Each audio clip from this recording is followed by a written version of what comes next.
ثم جعلناك على شريعة من الأمر فاتبعها ولا تتبع أهواء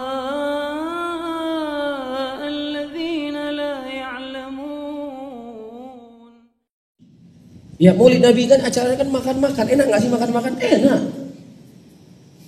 Ya kecuali maulid Nabi, ketika peringati maulid Nabi kita naik ke gunung bersihkan gunung.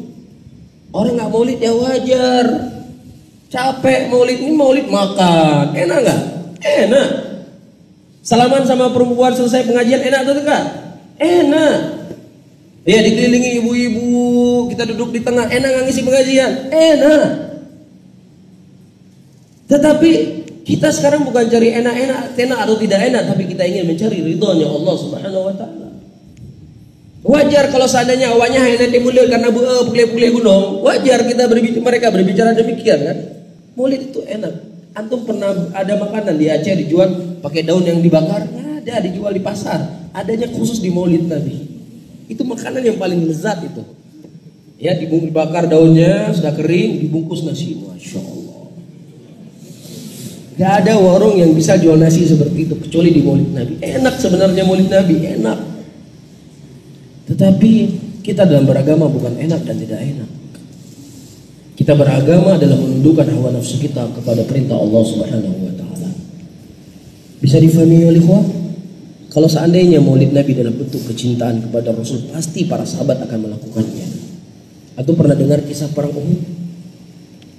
Ya, ketika Rasulullah SAW dikepung oleh orang-orang musyrikin pada waktu itu, dan Rasulullah SAW masuk dalam sebuah lubang, diangkat oleh Talha bin Ubaidillah dan Ali bin Abi Thalib radhiyallahu taala anhu. Iya, dan Nabi SAW pada waktu itu beliau memakai pakaian besi 2 lapis. Talha bin Ubaidillah yang sebelumnya ada 14 sahabat Nabi dari kalangan Muhajirin dan Ansar, Nabi SAW berkata, siapa yang ingin membela saya hari ini?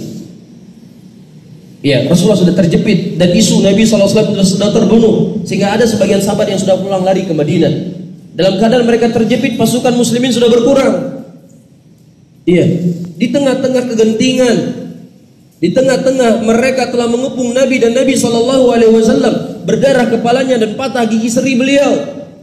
Dalam keadaan lemah dan sakit, Nabi SAW pada waktu itu diangkat oleh Talha bin Ubaidillah, dan Talha bin Ubaidillah beliau dari ujung rambutnya sampai ke ujung kakinya ada 70 sayatan lebih di badan beliau.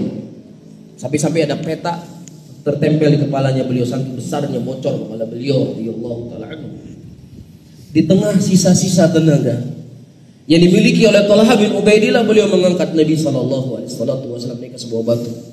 Diangkat Rasulullah sallallahu alaihi wasallam pada waktu itu sebagai bentuk kecintaan kepada Nabi, sebagai bentuk agar bagaimana nyawa Rasulullah sallallahu alaihi wasallam terjaga dan biar saya yang celaka.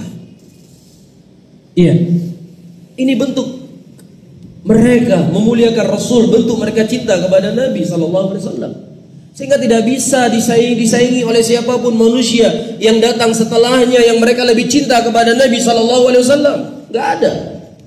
Kalau itu bentuk kecintaan pasti mereka lakukan, apalagi cuma makan-makan enak. Bisa dipahami? Malamnya ceramah maulid, memperingati maulid Nabi, makannya enak, subuhnya nggak ke masjid. Ya, bangun pagi jam 8, jam 9. Ada yang sholat, ada yang enggak. Gimana kamu mencintai Nabi kamu? Bisa difahami? Jelas ya?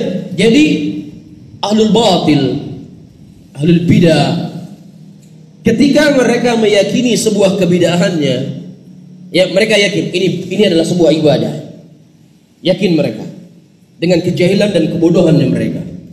Kemudian setelah mereka yakin inilah kebidahan, mereka ajak manusia kepada bidahnya tersebut. Ikut dengan apa yang kami amalkan, ikuti kalian.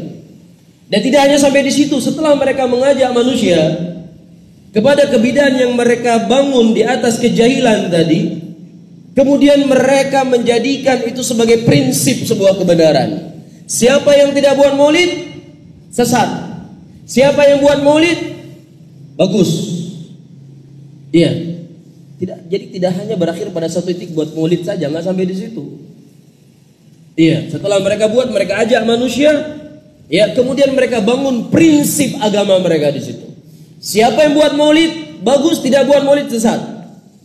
Tidak hanya sampai di situ dengan ucapan diperangi, masjid-masjid yang tidak ada maulidnya harus direbut.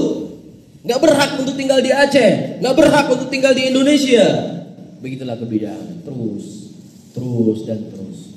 Jadi nggak berakhir pada satu titik. Apa saja dari kebidahan, apa saja.